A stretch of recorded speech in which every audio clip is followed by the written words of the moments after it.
any such obligation. But I'm just saying, even in terms of paying taxes and so on, set the bar real low. But what I Real high according to- I just want to follow my sequence of Go questions. ahead, Please, I don't need disclosure of any facts, any information. Right. But don't you file declarations with the Integrity Commission as well? Absolutely. Now, I have to say that Every year.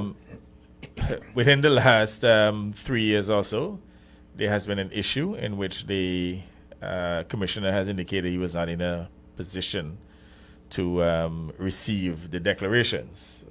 I guess he was moving office and so on too.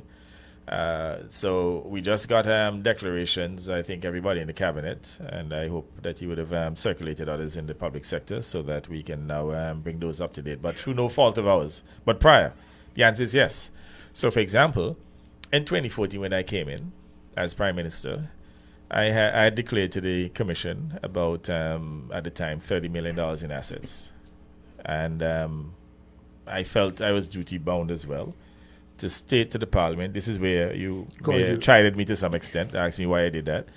But it was consistent with the declaration that I declared in Parliament. Now, for those who may believe I have $30 million in cash, that's not it. There's a lot of assets, and a lot of the assets too. You had capital gains over the years. So, I mean, I may have built let's say, a property for, let's say, $5 million 20 years ago. Today, probably worth about 10.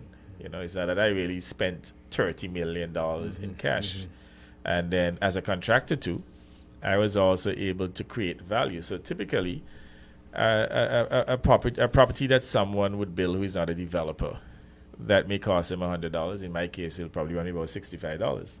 So with all of those gains in terms of capital gains and appreciation in the property value at the time when I declared my assets, and the information, the Integrity Commissioner, obviously, if he's called upon to verify, I mean, I did file $30 million in assets at the time. You mentioned I chided you. And we expressed concerns. That was my initial reaction, but I can tell you my current position is that you did the right thing.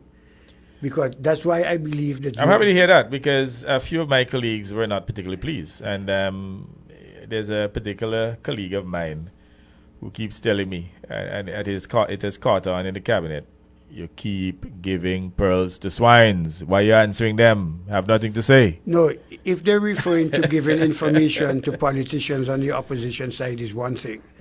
But I think as Prime Minister, and what the Integrity Commission Code of Ethics seems to be suggesting, that public disclosure is one of the key aspects of transparency and openness in relation to the functionality or the functioning of a public officer, which includes you. So I haven't flip-flopped, but I've changed my mind from chide to saying that I think that's probably the right thing to do. And it's a strong commitment on my part to disclose.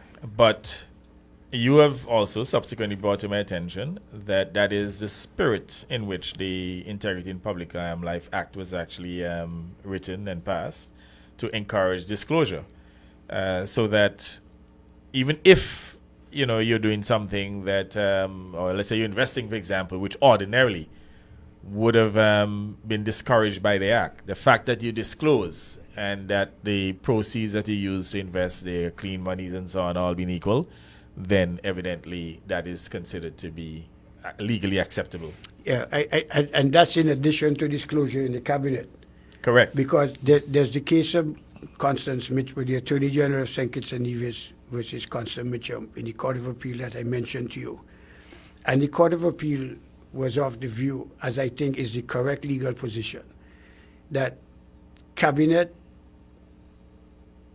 can make decisions to confer benefits or to ratify benefits of a member of the cabinet once there's disclosure. Now, let me give you an example now. Dr. Patrick Lay, who is a business partner of mine, I started a farm, as you know, and by the way, I disclosed it. And incidentally, the shares were actually in my two sons' name, but it's my farm. And I took responsibility and said, hey, look, it's my farm. I'm involved in farming. I took all the blows. Again, disclosure. Very important. Subsequently, I got a business partner, Dr. Patrick Lay, very wealthy Antiguan. And he has since been working with the Minister of Agriculture to help to build capacity in the farming sector. In fact, very shortly, we're going to have an agricultural symposium. And what we're trying to do now is to get more Antiguans to invest in the agricultural space. Now, our farm has grown into be quite a sophisticated farm. And what Dr. Lee will be doing as well is to help other farmers to build capacity. So those who want to get involved in pig farming, they want to rear different animals, different crops, we'll be able to provide them with the technical assistance. But what he has agreed to do within recent times is to advance a few $1 million to build out a new abattoir, to include a chicken abattoir, and some additional facilities, feed mill and so on, so that we have the infrastructure in place to assist farmers throughout the island. And also to get more locals to invest so that, we can address the issue of food security in a very serious way. A few weeks ago, he presented a proposal to the cabinet, and myself. By the way, what applies to me applies to Minister Brown because she's part of my household, so she can't contract, even though she's Minister of Public Works and Housing. She can't buy a nail for housing because she's part of my household and therefore cannot contract or procure. So we had to literally recuse ourselves from those discussions by physically leaving the cabinet room. Leaving the room.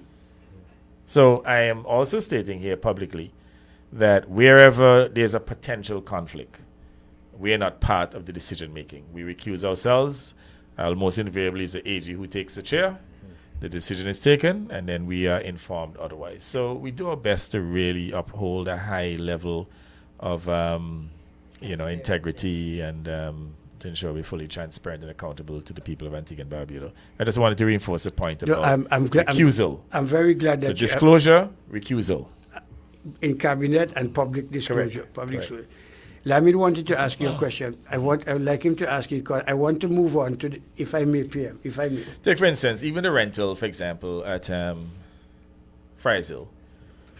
Again, recused, cabinet took a decision, and that matter also went to the tenders board.